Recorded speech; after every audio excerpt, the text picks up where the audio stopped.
Brian, thank you for already being willing to offer a follow-on Q&A. I'm going Yeah, to hit you with a hard one right off the bat. Are you ready? I'm ready. Yeah. Okay.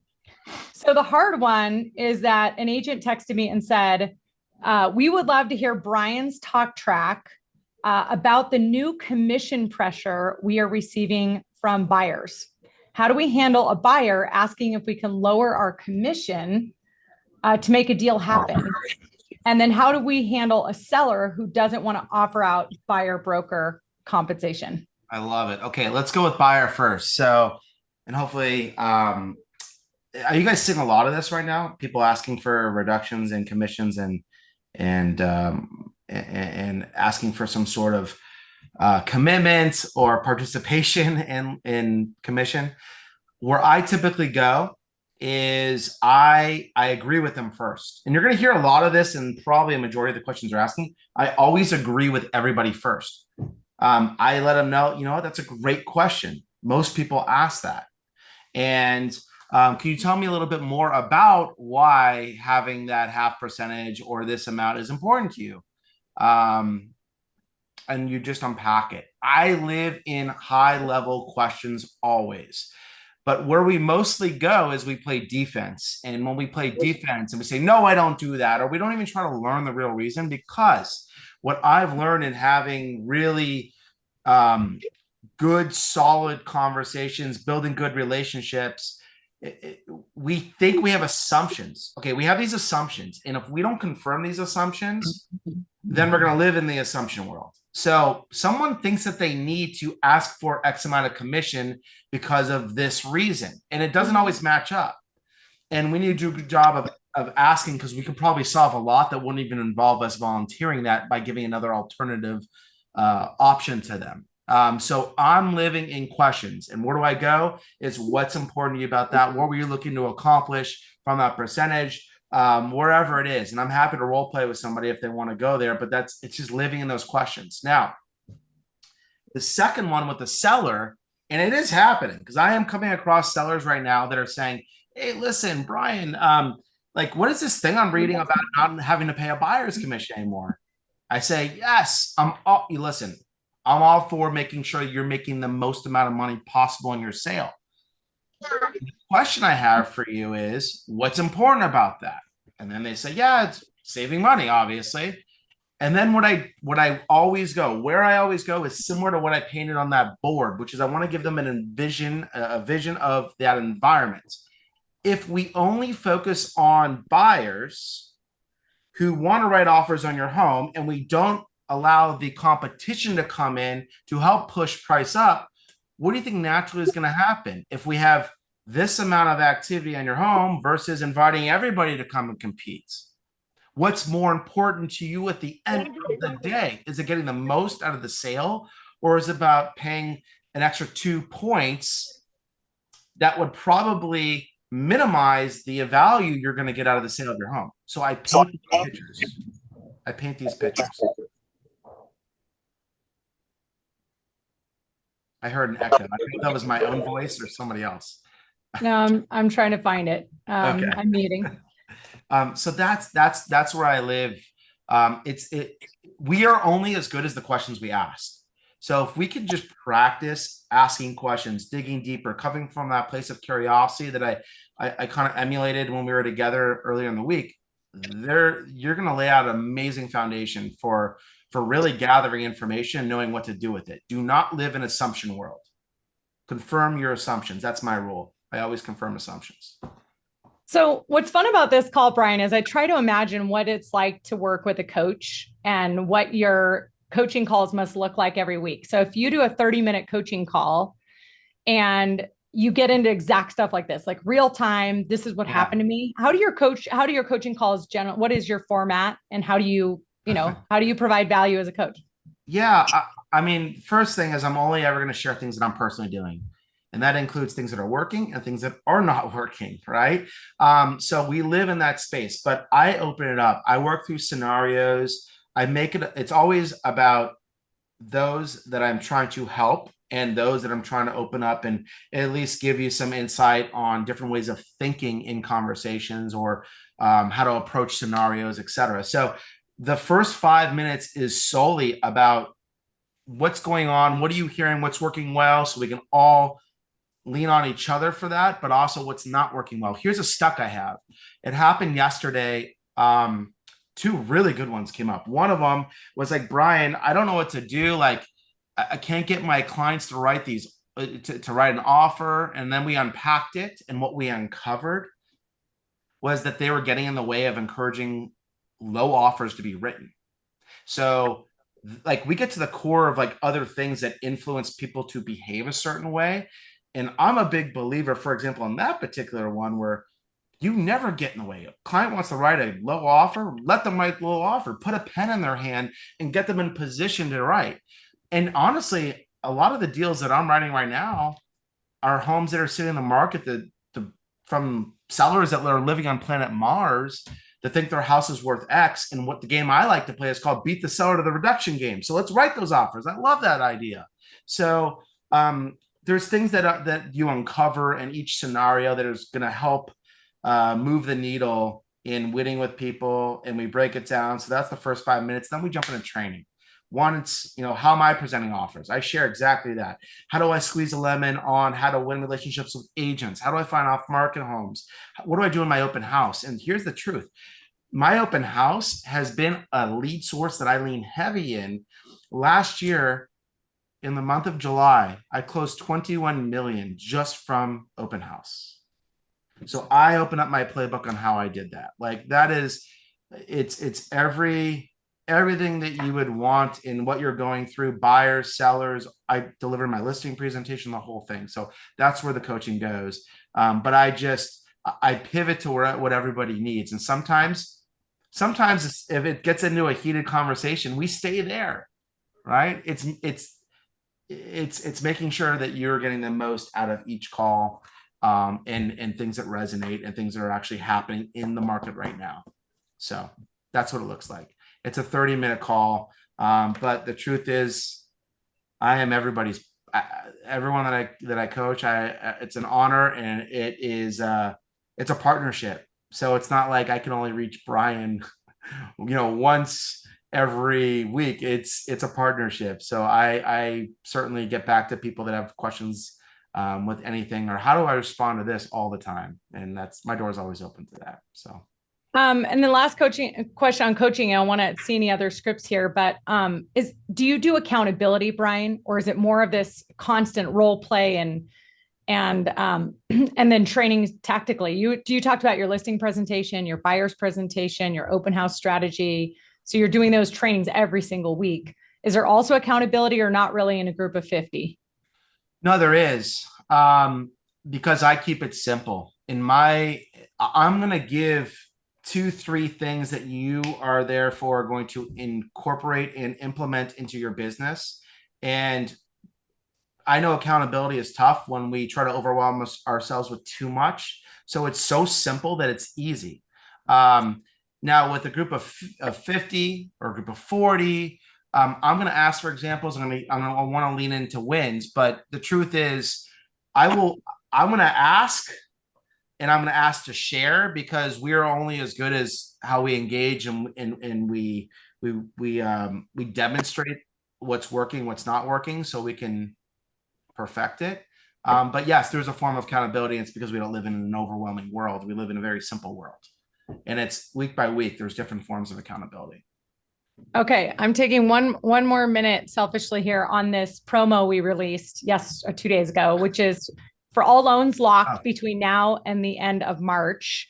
Guild, the loan officer, and the branch, me, are going to kick in to pay for a 1-0 buy down, which means that we pay for the payment to be reduced by the equivalent of a 1% lower interest rate for that first 12 months. And remember, that money's sitting aside like in an escrow account. So if the rates do move down, if the feds do start lowering the rates in the second half of the year and our client refis, whatever's not used actually applies as a credit into the transaction. And so, Brian, I probably should have shared some of this with you prior to the call, but I've been ferociously with my team putting together the resources to help everybody. And we're just going to test how good you really are, Brian, with your new programs that you got. So what we're doing is we're just giving everybody a payment chart so that we could use something that says, okay, if you got a $450,000 loan at a 7% versus 6% versus 5% versus 4%, how many people? Brian, this would probably be helpful with your stick figure houses and your X's and the size of the market, because the reality is if rates go from 7 to 5, you're saving $578 a month. How many more buyers are going to come in the market with a $500 lower payment? So I think that speaks to there.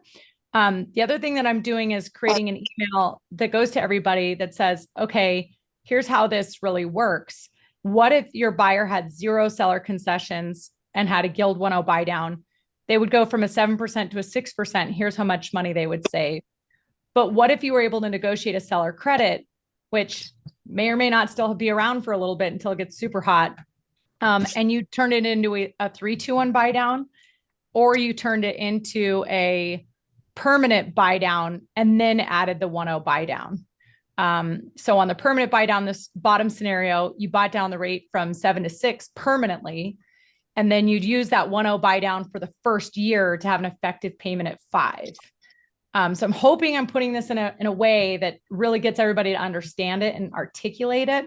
But I don't know with you as a realtor, how much you try to go into the basics, because you talk about, or getting into details, you mean, Brian, you say, keep it simple. So like, let's just use the buyer that is on the fence, that doesn't want to meet with you, that is waiting till rates come down. And now you're calling them back. Like they've not looked at houses or not engaging with you for the last 60 days and you're trying to warm them up. What would you say? Yeah, I mean, I would lean into this program I have, and I don't try to play hero, but where I would go would be, I would again ask questions. I'd say, I listen, Shayla, like I understand that you're waiting on the sidelines right now. I completely agree with you. Like rates are high. And so one, I agree with them. I agree with you. Rates are high. And I have a question for you. Like, I would love your feedback. When would be the right time for you to enter the market? Where would rates have to be? So then I ask for advice. So I agree with them. I ask for advice. And then they go, yeah, you know what? I think if the rates were down by a point, if they were down to like, you know, if I can keep my mortgage down to this price, or if I can get down to like a 5, and then that's when you illustrate, that's when you go to the board and you do those different things with the house and where the rates are, or that's where you just say, I am so happy we're connecting right now, because in fact, we just created a program that is perfect for exactly what you're talking about. It's actually our reduce your rate program. And I don't want to get in all the details, but I think it would make all the sense in the world for me to connect you with Shayla, who can walk you through this whole thing. So that way we can go from a 7% to a 6%, just like that. Is that something that would be interest to you? Perfect. And then I lean it into Shayla to like walk through that. But what you'll hear, the formula that I use is I agree with them. I ask them for their advice. Their guard comes down, and then I give them the advice, or I illustrate what type of environment it would look like if everybody was pouncing on that, or that they are the perfect person for this perfect program I have, which would at least get them to a much more attractive mortgage. That's where I would go. And then would you use this sheet? Just curious, like if you had a flyer like this, or this was a laminated or something that was in your car, is this something you would ever use, or you just keep it simple from 7 to 6? And like, how would you as a realtor use this? Let me show you. Leave that up for me so I can look at it. But can you guys see this little board that I have here, or are you better over here? Can you see better on the big one? Okay, so this is where I would go. I would be like, perfect. So Shayla, right now rates are 7%, and at 7% at your price point, you're looking at about a $1,996 payment, right? And right now we have 3 homes in the market, and we have about 5 buyers, right? And so I'm using all this information, right? The data you're giving me based on just preliminary information. Now, there's only 5 buyers that are willing to have almost a near $2,000 payment for a $300,000 purchase. And imagine this. Imagine if we took our rate down to 6%, and that also gets you a 17. That saves you a lot of money in your mortgage. You're $17.99 right now, right? And can you imagine how many more buyers would be interested in lowering their payment by nearly $200? Okay. Now, if we went to a 5% and we dropped our mortgage down to $1,600 and change, just call it $1,610, do you also think there would be more buyers there? And then get this. What if we dropped all the way down to 4%? 4%. And we took our mortgage, someone was able to take their mortgage down all the way to almost under $1,400, but let's just call it $1,432 for the sake of running these numbers. A lot more buyers, right? So here's what I want to present to you. If we had an opportunity to get this without all of this, would that be of interest to you? Or that, or this? I would just use the same thing, same formula. Okay, guys, the floor is open to ask Brian a question. What's somebody that's stumping you right now? Where are we stuck? What do we want Brian to role play?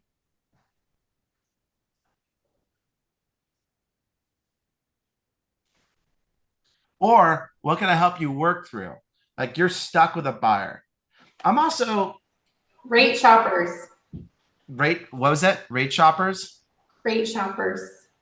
Right. So here. this is a mortgage person asking the question, Brian. Yeah. I would just continue to live in this. If we can illustrate to them what the environment will look like over here and here and here and here. And frankly, you guys know this. So just paint that picture for them. Like, what do you think will happen when you're shopping for that rate versus going and getting it with a proactive approach with something that you didn't even know would exist? Minimizing all that competition. What happens? Like, paint that picture. More competition. Here's another one. Let me show you another one. Trying to find them. All right.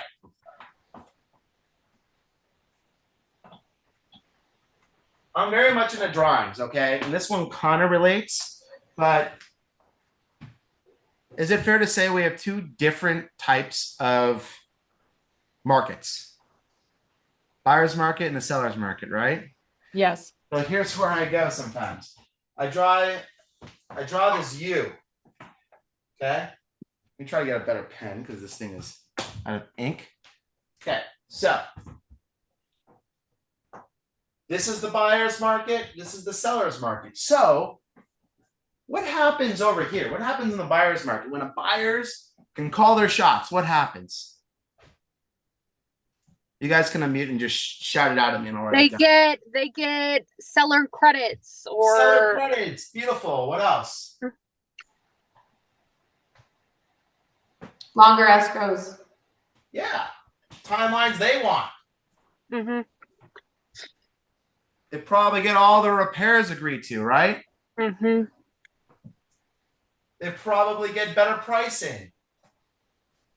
You get the drift. They get all this incentive, all these incentives. And on the seller's market, what happens? They don't get that. They don't get any of that. They're in competition. They pay overpay. They buy it as is. All that stuff, right? No repairs. Go kick rocks. That's what happens. Okay. And where most buyers right now, they always try to time it. And by the way, like Rebecca, you can take this and apply it to mortgage too. Like this thing could also work. But when they try to time it, the bottom of the market over here, right? Where do you think we are in the market right now? Are we here? Are we here? Where are we? Anyone? Leaning more towards seller. Seller? And in my area, like in Douglas County, we are still able to kind of negotiate for our buyers, but it's heating up. Yeah. Yeah, this works anywhere. So like, for example, say we're here. Okay, just say we're there for the sake of it. We write an offer. We don't win. 2 weeks pass by. Where are we then? We're probably here. And then we're probably here. And then we're probably here. And then we're off the charts, right? The problem is people try to time it. People try to time rates. So like, for example,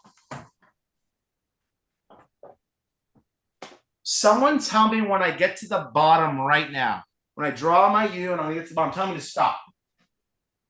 Stop. I'm already up here. Wait, let me do it again. You guys are killing me. Give me another one. Stop. You can't time it. You can't time it. That's the whole point. I do this with my clients all the time. I'm like, tell me when to stop. You can't time it. So as long as we can demonstrate that to them, and that is an ugly U, by the way, as long as we can demonstrate that, we could really get them to see the light that now is the opportune time. And I just do that with paintings and photos all the time, illustrations. Yeah, so it's great because all of us loan officers can create the urgency and draw these pictures and educate on the market and in the loan meeting, which is really helpful because it doesn't make you feel like as much of a salesperson as the realtor, right? It's easier for us to sell for you and about the market than it is for you to sell for yourself and vice versa. So Brian, the rate question for Rebecca, I think is super helpful because it is a distraction. So if you get pre-approved and you haven't found a house, but you've gone in, you've gone through all your documentation, you've sat down with a guild loan officer, you're fully pre-approved, you've been educated, and now your client calls you and says, yeah, it was good, I'm pre-approved, but I don't know, the rates kind of scare me. I think I should shop around rates. And they're just in pre-approved status. What are you telling to the client there?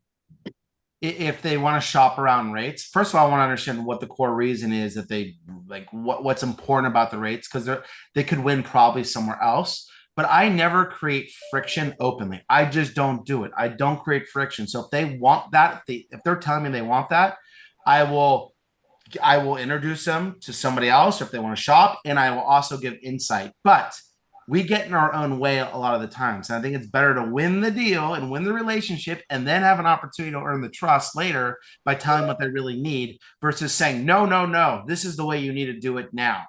And we have to just listen. We have to listen and explore and stay curious. If you live in curiosity versus interrogating, and it's all by how we're asking questions, right? Don't use the word why. Why is judgment?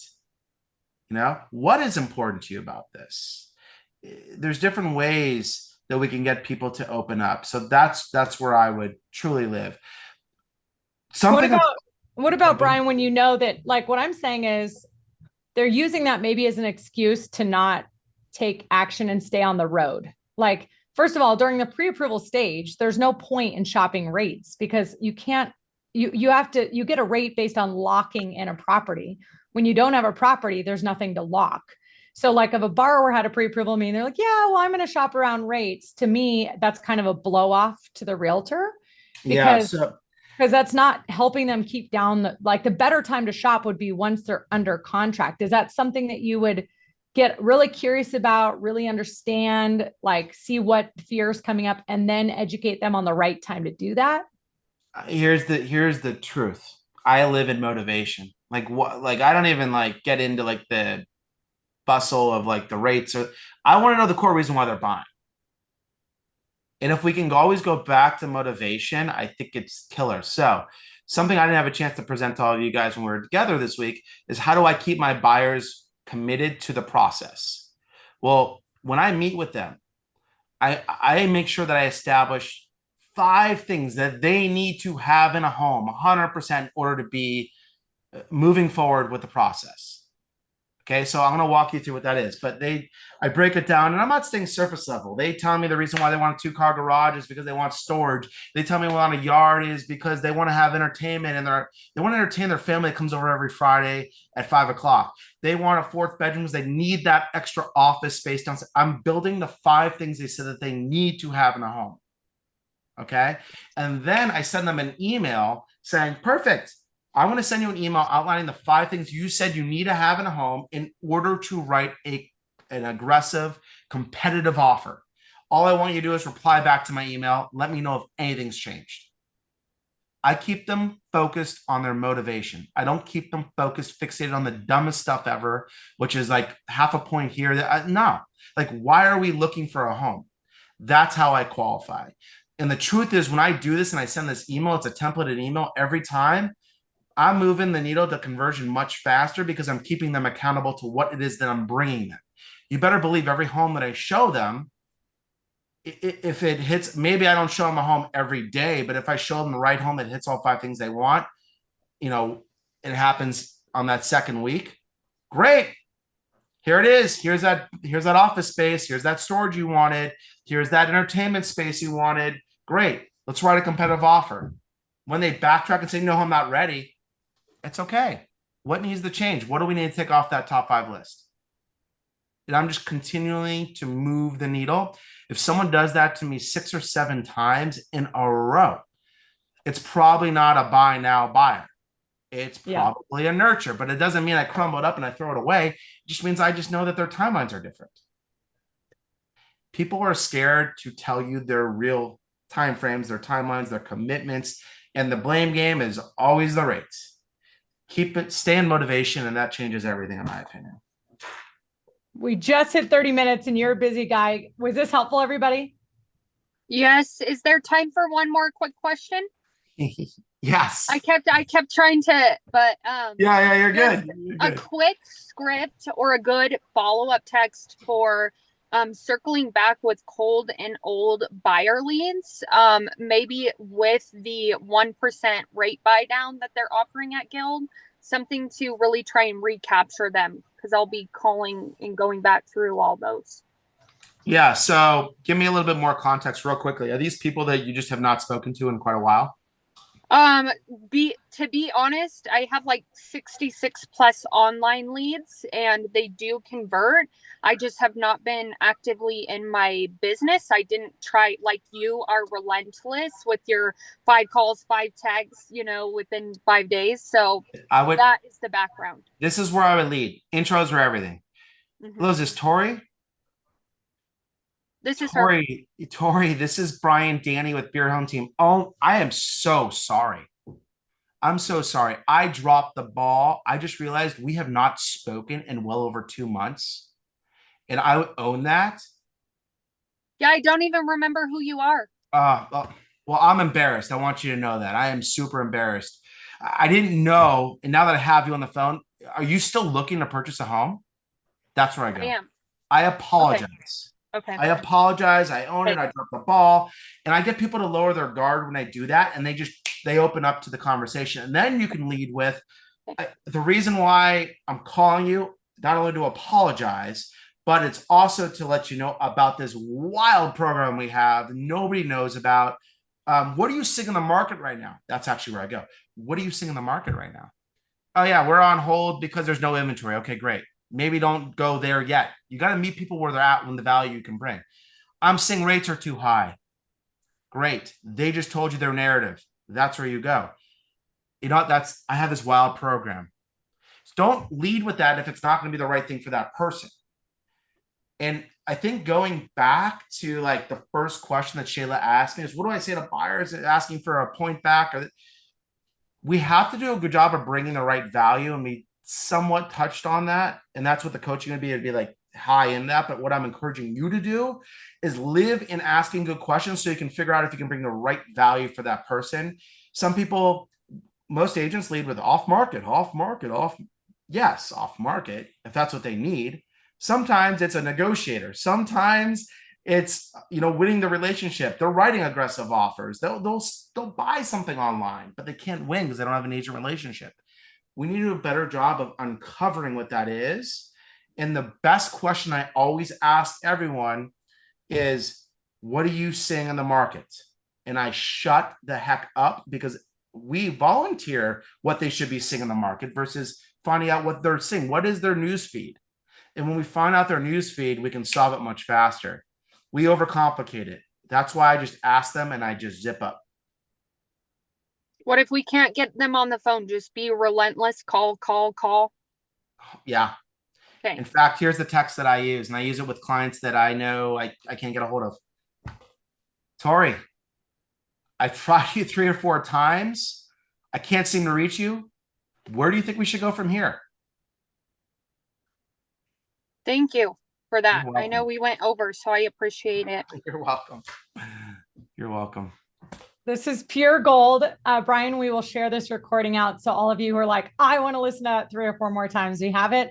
I also put in the chat, everybody, the link to Brian's website for your coaching, which it starts next week. So Starts if you on are just Wednesday. going like, this is my jam, I need this every week, I need to improve my skills, I highly encourage you guys to spend time with Brian. He is this consistently awesome, energetic, and enthusiastic. And what I didn't say in Reno is that the reason that Brian and I even connected was A, through our business coach, who is like, coaches the top of the top of the top of the top people in the nation, but B, because I referred a personal family member to Brian as a buyer in San Diego in a tough price point, like anyway, and I got to see you work, and with the integrity and the communication and the way that you help these guys navigate, not I don't know, mentally getting over all of the hoops of being a first-time home buyer in their 30s and buying a $900,000 condo as their first buy, and just all this stuff. I got to watch Brian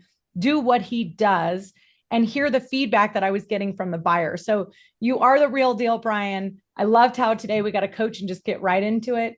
I'm dying to be on your calls. I want to be on your calls. So advancedsalescoaching.com/group coaching. We'll send it out with the recording, everybody. Happy Friday. Thank you, Brian. Thank you all for coming. We love you guys. We're so grateful for you wanting to be better and kick ass with us. Thank you. Thank you both. Josh, thank you.